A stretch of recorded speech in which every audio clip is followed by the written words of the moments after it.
¿Alguna vez has sentido que el control que crees tener sobre tu vida es solo una ilusión? ¿Has experimentado ese momento donde todo lo que planeaste se desmorona en segundos? Tal vez recuerdas cuando eras niño y la oscuridad de tu cuarto te hacía imaginar 1000 muertes posibles, y esa sensación de impotencia absoluta te paralizaba. Schopenhauer lo sabía cuando dijo: "El destino baraja las cartas y nosotros las jugamos". Ahora imagina estar suspendido a 10.000 metros de altura, congelándote, sin poder respirar, mientras una tormenta te succiona hacia las nubes como si fueras polvo. Tu cuerpo se cubre de hielo, tus pulmones colapsan, y no puedes hacer absolutamente nada. Esto que sientes no es mala suerte ni casualidad. Es la revelación brutal de que nunca tuviste el control, y hoy vas a descubrir por qué cada segundo de tu existencia pende de un hilo invisible que puede cortarse en cualquier momento, sin aviso, sin piedad, dejándote completamente expuesto a fuerzas que jamás podrás dominar. La palabra destino se define como el desarrollo de eventos más allá del control de una persona. Parece simple, casi académico, hasta que entiendes lo que realmente significa. No estamos hablando de filosofía abstracta o de conceptos que puedes debatir cómodamente desde tu sillón.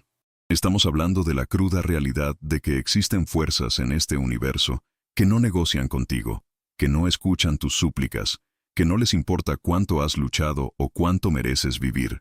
Son fuerzas ciegas, mecánicas, indiferentes a tu existencia. Y lo más aterrador es que actúan constantemente, rodeándote, esperando el momento exacto para recordarte tu verdadera posición en este cosmos. Piensa en Ewa Wisniewska, una de las mejores parapentistas del mundo en 2007, campeona del año anterior, en la cima de su carrera. Había dedicado años a dominar el arte de volar, a entender los vientos, a calcular cada variable. Controlaba su destino, o eso creía. Ese día en Australia, 200 de los mejores pilotos del mundo se preparaban para entrenar. Recibieron el briefing meteorológico de rutina. Había una tormenta en el borde de la zona de entrenamiento. Nada alarmante, solo algo de lo que estar conscientes. Ewa lanzó su parapente con la confianza de quien ha volado 1000 veces antes. Y entonces sucedió. La naturaleza tiene un fenómeno llamado cloud suck, una succión de nubes. Es un updraft masivo, una corriente ascendente tan poderosa que puede succionar a un parapentista hacia arriba sin que pueda hacer nada para descender. Incluso si configuras tu ala para un descenso rápido, la corriente te arrastra hacia el cielo como si fueras una hoja en un tornado. Ewa quedó atrapada en uno de esos updrafts. De repente, estaba ascendiendo a más de 70 kilómetros por hora, completamente fuera de control. Tiraba de los controles con toda su fuerza. Intentaba maniobrar, pero era inútil. El viento la arrastraba hacia arriba, más y más alto, mientras ella solo podía observar impotente cómo los números en su altímetro subían vertiginosamente. Cuando el hielo comenzó a formarse en sus lentes y en sus instrumentos, supo que algo estaba terriblemente mal. Había alcanzado los 10.000 metros de altura, casi 33.000 pies, la altitud de crucero de los aviones comerciales. A esa altura, el aire es tan delgado que tus pulmones no pueden extraer suficiente oxígeno.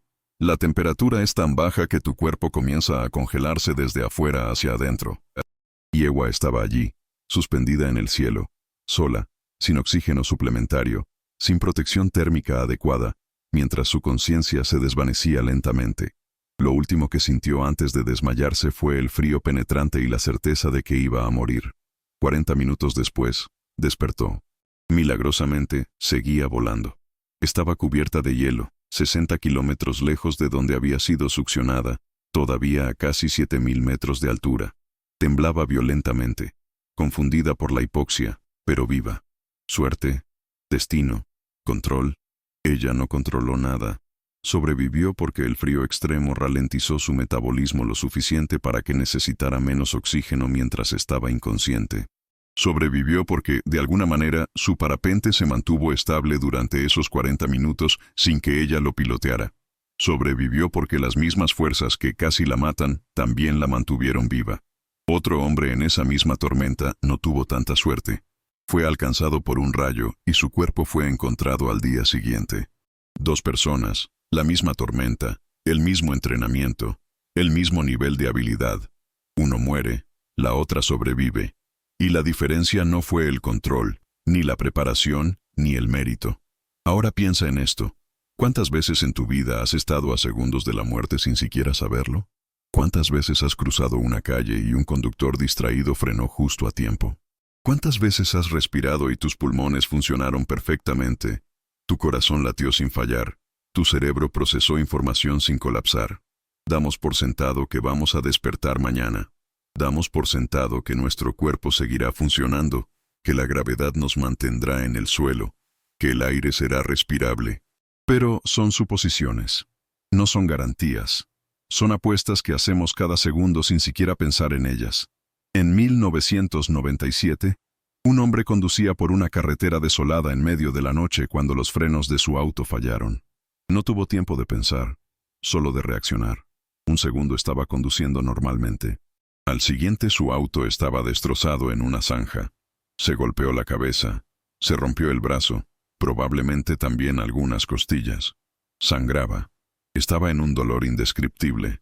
Y lo peor es que estaba a 16 kilómetros del pueblo más cercano, en una zona poco poblada, sin celular porque en 1997 los celulares no eran comunes. Y era de noche. Una noche sin estrellas, sin luna, sin luz de pueblos cercanos. Una oscuridad tan absoluta que si no fuera por el sonido de sus pies en el asfalto, no habría sabido si seguía en la carretera. Decidió caminar. Herido, sangrando, en la oscuridad total, caminó. No tenía otra opción. Cada paso era agonía. El dolor en sus costillas rotas hacía que cada respiración fuera una tortura. La sangre de la herida en su cabeza le corría por la cara. Y entonces escuchó el aullido de un coyote. Luego otro. Y otro. De repente había al menos 15 coyotes en el bosque alrededor de él. Y no solo lo seguían. Sonaban como si estuvieran en frenesí. Como si pudieran oler su sangre. Como si supieran que estaba herido y vulnerable. Normalmente, los coyotes no atacan a humanos adultos. Son animales pequeños. Más pequeños que un Golden Retriever promedio. Pero él no estaba en condiciones normales. Estaba herido, sangrando, apenas podía levantar los brazos. Y no era un coyote, eran 15, tal vez más. No sabía si correr o caminar. Correr podría hacer que lo persiguieran como presa. Caminar podría darles tiempo para acercarse más. Intentó mantener un paso constante, aparentar calma, pero por dentro explotaba de ansiedad. Los coyotes se acercaban cada vez más. Podía escucharlos, menos de 30 metros detrás de él, moviéndose entre los árboles, siguiéndolo. Finalmente, vio una luz a lo lejos, una casa, pero no podía correr sin parecer presa. Siguió caminando, cada paso una eternidad, los coyotes cada vez más cerca, la luz cada vez más cerca también. Llegó a la puerta y golpeó desesperadamente, casi llorando, suplicando ayuda. Un anciano abrió la puerta con un arma en mano, apuntándole, exigiendo saber por qué un extraño golpeaba su puerta en medio de la noche. El hombre explicó entre sollozos lo que había pasado. Los coyotes, el accidente, la caminata. El anciano tomó una linterna y alumbró hacia el bosque de donde había venido el hombre. Había 25 a 30 coyotes justo en el borde del bosque, mirando hacia la casa. El hombre más tarde reflexionaría que no tiene idea de qué habría pasado si se hubiera desmayado en el camino. O si la casa hubiera estado 1 kilómetro más lejos. O si el anciano no hubiera abierto la puerta. Pequeños detalles, decisiones microscópicas, variables invisibles que determinaron si viviría o moriría esa noche. Y ninguna de ellas estuvo bajo su control. Pero espera, porque lo que voy a decirte ahora cambiará completamente tu perspectiva sobre esto. La ilusión más peligrosa que tenemos como humanos es la creencia de que merecemos control sobre nuestras vidas. Que si trabajamos lo suficientemente duro, si somos lo suficientemente buenos, si planeamos correctamente, estaremos a salvo. Es una mentira que nos contamos para dormir por las noches. Es el consuelo que nos damos cuando vemos tragedias y pensamos, eso nunca me pasará a mí porque yo soy más cuidadoso, más inteligente, más preparado. Pero la verdad es que no importa cuán cuidadoso seas, no importa cuánto planees, hay fuerzas operando en este universo que no reconocen tu existencia, que no negocian, que no perdonan. Los llamados tiempos oscuros en Europa entre los siglos V y XIV fueron considerados durante mucho tiempo como un periodo de estancamiento cultural y científico. Un vacío entre la caída del Imperio Romano y el Renacimiento. Pero historiadores modernos han desmantelado ese mito. Había comercio internacional, escritura, descubrimientos científicos. Gran parte de ese trabajo se realizaba en monasterios. Y uno de esos lugares estaba en la moderna Herford, Alemania, en la ciudadela de Petersberg. La iglesia de San Pedro fue reconstruida entre 1103 y 1147 como una estructura masiva de piedra de 75 metros de largo, con 3 grandes pasillos. Como era típico de la época, en el sótano había una letrina y debajo de esa letrina había un gran tanque séptico. Piensa en eso por un momento. Antes de la plomería moderna, los edificios grandes simplemente se construían sobre grandes agujeros. Los desechos caían de la letrina al tanque séptico y se acumulaban durante décadas. El olor debía ser insoportable. A veces cubrían el piso con hierbas o flores para combatir el hedor. Usaban yeso de cal en las paredes por su efecto antibacteriano. Pero básicamente vivía sobre un pozo de inmundicia. En 1184, la región estaba gobernada por el rey Heinrich VI. Había conflictos políticos entre nobles y líderes religiosos de la Iglesia Católica Romana. Ese año, una disputa de tierras se volvió tan grave que Heinrich convocó a una reunión entre todos los líderes involucrados. En el centro de la disputa estaban Conrad I y Ludwig III. Junto con ellos, todos los nobles asociados y partes interesadas fueron invitados a la reunión, junto con algunos mediadores. En total, más de 100 personas. Decidieron reunirse en la recién construida iglesia de San Pedro, porque era uno de los únicos edificios en esa área capaz de albergar a tanta gente. En julio de ese año, el rey Heinrich VI, Conrad I, Ludwig III y todos los demás se reunieron en Herford para resolver la disputa. Todos los hombres entraron al edificio y se sentaron en la sala de reuniones superior. Y mientras se sentaban, el piso colapsó. Más de 100 hombres cayeron a través del piso principal, a través de las letrinas, directo al tanque séptico debajo, a la piscina de agua turbia y desechos. Muchos murieron instantáneamente por el impacto o por los escombros que caían. Muchos de los que no murieron en el impacto se ahogaron en las aguas residuales. Se estima que hasta 60 personas murieron en el incidente. Eso sin contar a los que resultaron heridos y luego murieron de infecciones porque en un tiempo sin antibióticos, una herida abierta contaminada con desechos humanos era prácticamente una sentencia de muerte. Ludwig III sobrevivió. Conrad I no. El rey Heinrich logró aferrarse a una barandilla de hierro en la pared, evitando caer al pozo. ¿Puedes imaginar eso? Eres un noble, un líder, alguien con poder e influencia.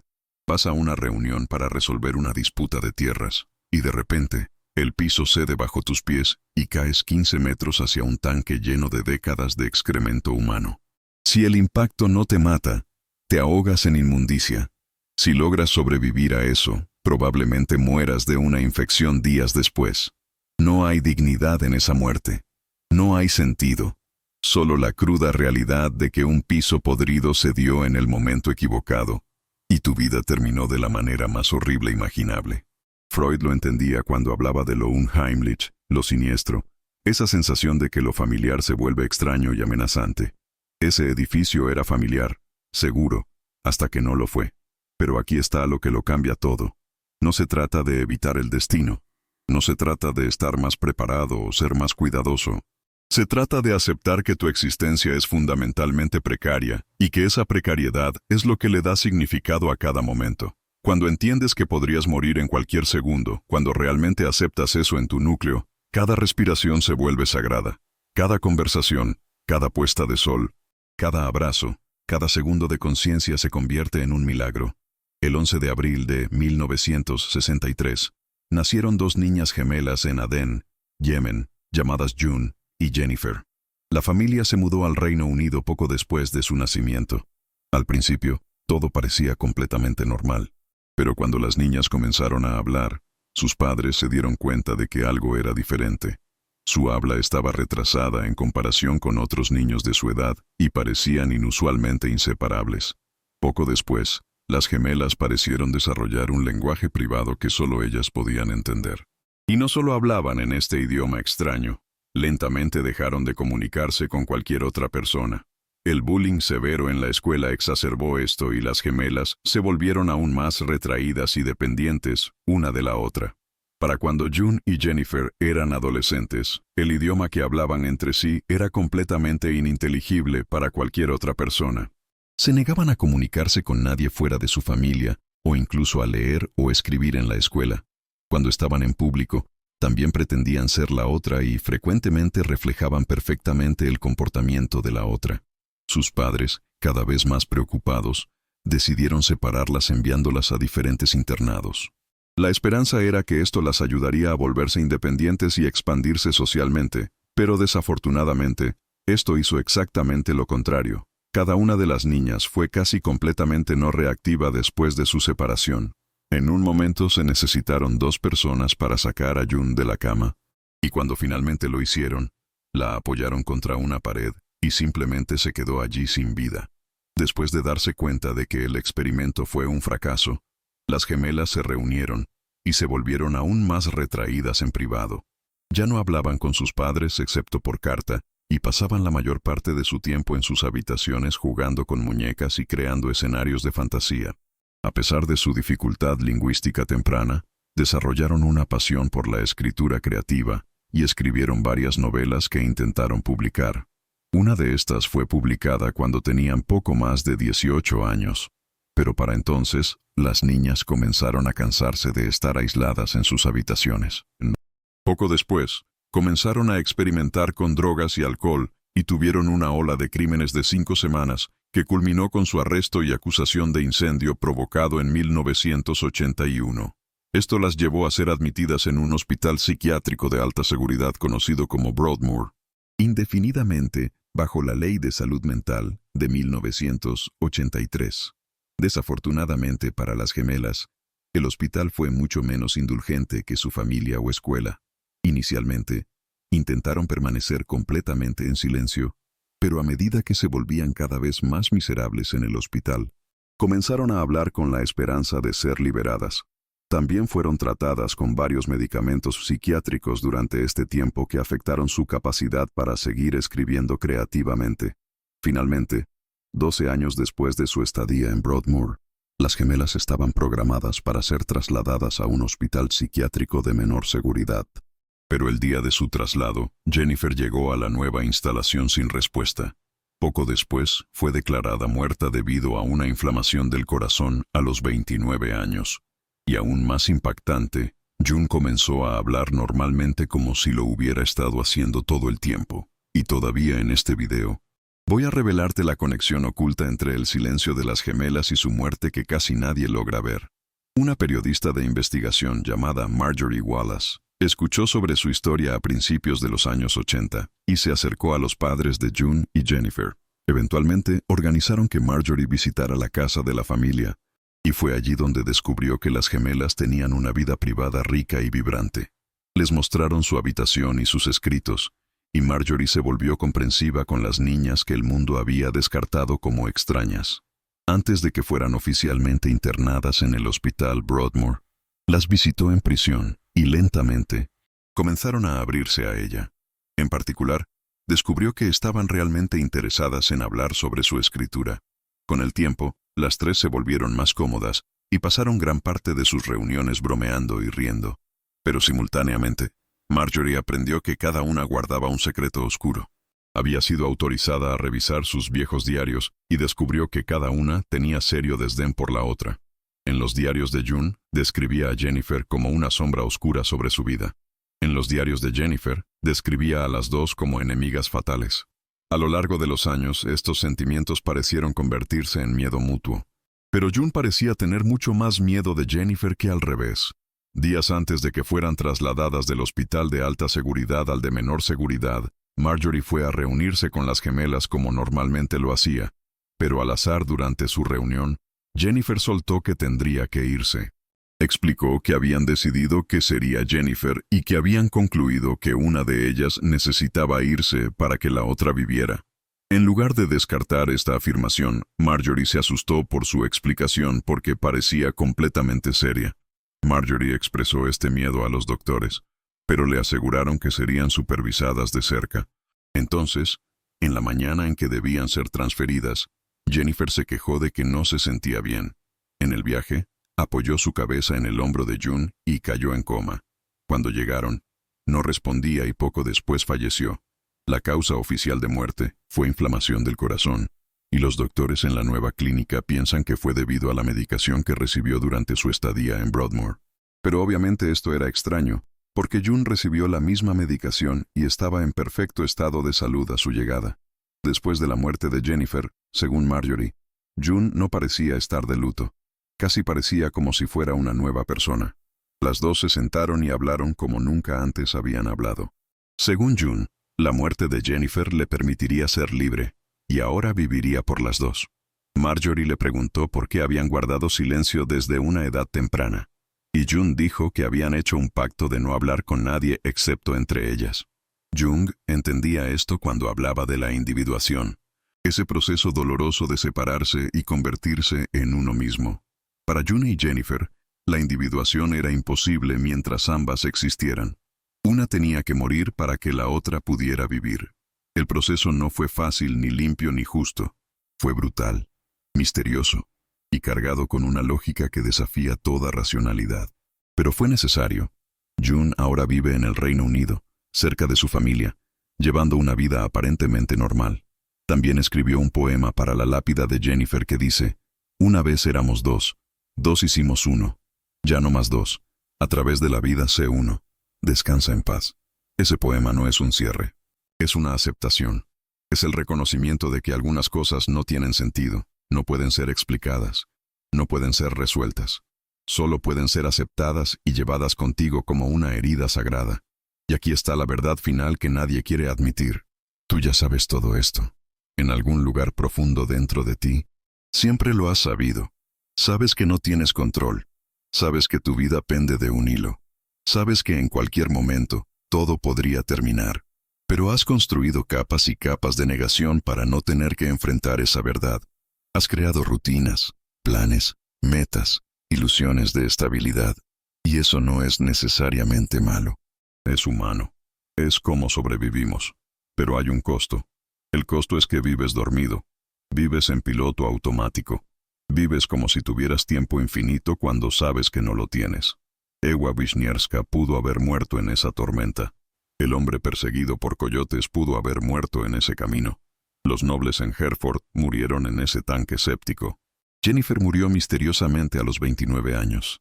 Y todos ellos, en sus últimos momentos conscientes, enfrentaron la misma verdad. No tenían control. Nunca lo tuvieron. La única diferencia entre ellos y tú es que ellos fueron obligados a enfrentar esa verdad directamente, visceralmente, sin la posibilidad de negación. Y algunos sobrevivieron, algunos no. Pero todos fueron transformados por la experiencia. Los que sobrevivieron ya no pudieron fingir. Ya no pudieron vivir en piloto automático.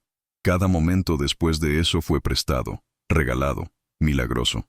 Nietzsche lo sabía cuando hablaba del amor fati, el amor al destino. No se trata de resignación pasiva. Se trata de abrazar tu existencia en toda su precariedad y encontrar significado precisamente porque es precaria. Se trata de mirar al abismo y no parpadear. Se trata de reconocer que eres vulnerable, frágil, mortal, y amar tu vida de todos modos, con toda su incertidumbre, con todo su peligro, con toda su belleza terrible. Porque esa vulnerabilidad es lo que te hace humano. Esa fragilidad es lo que hace que el amor importe, que la conexión importe, que cada respiración importe. Y justo cuando crees que ya lo entendiste todo, te das cuenta de que hay una última capa, la más profunda de todas. La capa donde comprendes que el destino no es tu enemigo. El destino es el recordatorio constante de que estás vivo. Cada evento fuera de tu control, cada giro impredecible, cada pérdida, cada supervivencia milagrosa, es evidencia de que eres parte de algo mucho más grande que tú. Eres una ola en un océano vasto. Eres un segundo en la eternidad. Y eso no te hace insignificante, te hace sagrado, porque en ese segundo, en esa ola, existe conciencia, existe experiencia, existe la capacidad de sentir y pensar y amar y temer. Y eso es todo. Eso es suficiente. Eso es todo lo que siempre fue. Mañana, cuando despiertes, si despiertas, Recuerda esto. Recuerda que no fue garantizado. Recuerda que tu corazón eligió latir otra vez, que tus pulmones eligieron llenarse de aire otra vez, que el universo conspiró para darte un día más. No lo desperdicies fingiendo que tienes control. No lo desperdicies viviendo en miedo. Vívelo sabiendo que es prestado, sabiendo que es frágil, sabiendo que es el único momento que realmente tienes. Y en ese conocimiento, encuentra tu libertad, encuentra tu poder. No el poder de controlar el destino, sino el poder de vivir completamente a pesar de él, el poder de amar a pesar de la pérdida, el poder de seguir adelante, a pesar de saber que todo puede terminar en cualquier instante. Todo esto comenzó cuando te pregunté si alguna vez has sentido que el control que crees tener es solo una ilusión. Ahora sabes que no es una pregunta retórica. Es la verdad más brutal y liberadora que puedes enfrentar. Como un espejo que finalmente se rompe para mostrar lo que había detrás. Nada. El vacío. La ausencia absoluta de garantías. Pero en ese vacío también está tu libertad. Porque si nunca tuviste control, entonces nunca pudiste fallar verdaderamente. Solo pudiste experimentar. Solo pudiste vivir. Quien permanece en la ilusión de control, muere lentamente, paralizado por el miedo de perder algo que nunca tuvo. Quien abraza la precariedad, vive completamente, porque cada momento es un regalo que no mereciste pero recibiste de todos modos. No necesitas que nadie te diga qué hacer con esta información. Tú ya sabes lo que tienes que hacer. Solo necesitas el coraje de escuchar lo que susurra dentro de ti. Vive ahora, ama ahora, siente ahora, porque este momento es todo lo que tienes y todo lo que siempre tendrás. Si este video tocó algo dentro de ti, escribe en los comentarios. Yo abrazo mi fragilidad. Necesito saber quién está listo para dejar de fingir y empezar a vivir de verdad. Porque esto es solo el comienzo. En el próximo video, lo que descubrirás sobre la naturaleza del miedo y cómo nos paraliza es aún más profundo. La herida que abrimos hoy permanece abierta. Y eso es exactamente como debe ser.